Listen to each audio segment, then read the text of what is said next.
ছিল বাংলাদেশ দল, তবে নিজেদের মাঠে এখন অব্দি পাক বধের ইতিহাস নেই বললেই চলে। সেই সুযোগটি এবার আসছে শনিবার সিলেটে শুরু হতে যাওয়া টেস্টে।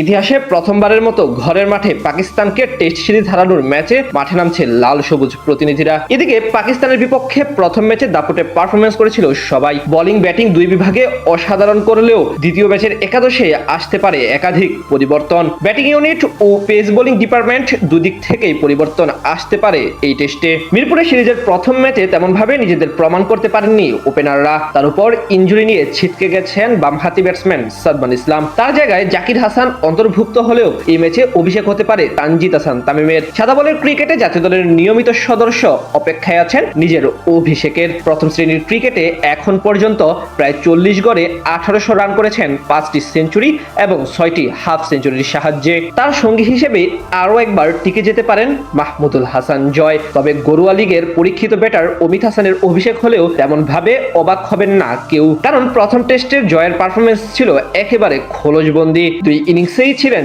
পুরোপুরি ব্যর্থ। 3 নম্বর পজিশনে থাকতে পারেন অধিনায়ক নাজমুল হোসেন শান্ত।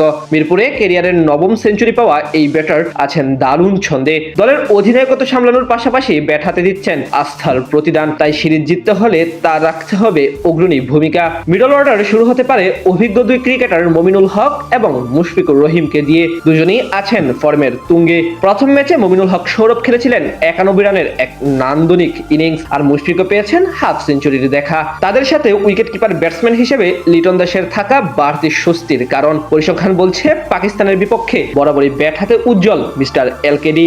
এখন অব্দি তাদের বিপক্ষে 6 টেস্টে লিটনের ব্যাটিং গড় 50-এর উপরে। রান করেছেন 528, যেখানে 2টি করে সেঞ্চুরি এবং হাফ সেঞ্চুরি রয়েছে। স্পিন বিভাগে ভরসার নাম মেহেদী হাসান মিরাজ এবং অভিজ্ঞ তাইজুল ইসলাম। মিরপুরে প্রথম ইনিংসে 5 নেওয়া মিরাজের সাথে তাইজুলের রসায়ন হতে পারে টাইগার দলের ট্রাম্প কার্ড। তবে পেস ইউনিটে দেখা যেতে পারে পরিবর্তন। প্রথম ম্যাচে বল হাতে দুর্দান্ত ছিলেন নাহিদ রানা। অগ্নিঝরা বোলিং করে রীতিমতো ছাড়খাড় করে দিয়েছেন প্রতিপক্ষ ব্যাটারদের স্টাম্প। তবে অতিরিক্ত ওয়ার্কলোড থেকে বাঁচতে তাকে একাদশ থেকে বিশ্রামে পাঠিয়ে শরীফুল ইসলামকে ঢুকানো হতে পারে একাদশে। সেক্ষেত্রে তাসকিন আহমেদ, ইবাদত হোসেন চৌধুরী এবং শরীফুল এই 3 জনকে নিয়ে সাজানো হতে পারে পেস বোলিং ইউনিট। এই ম্যাচে সিলেটের কন্ডিশনে দুই দলের পেসাররাই পার্থক্য গড়ে দিতে পারেন। যদিও প্রথম ম্যাচে আশানুরূপ পারফরমেন্স করতে পারেননি ইবাদত, প্রত্যাবর্তনটা একদমই রাঙাতে পারেননি তিনি। তবে নিজের জন্মভূমি লাক্কাতুরায় কেমন করেন সেটাই এখন দেখার পালা। সব মিলিয়ে বলা চলে একাধিক পরিবর্তন নিয়ে বেশ ভারসাম্যপূর্ণ একাদশ সাজিয়েই বাংলাদেশ দল মাঠে নামবে পাকিস্তানের বিপক্ষে।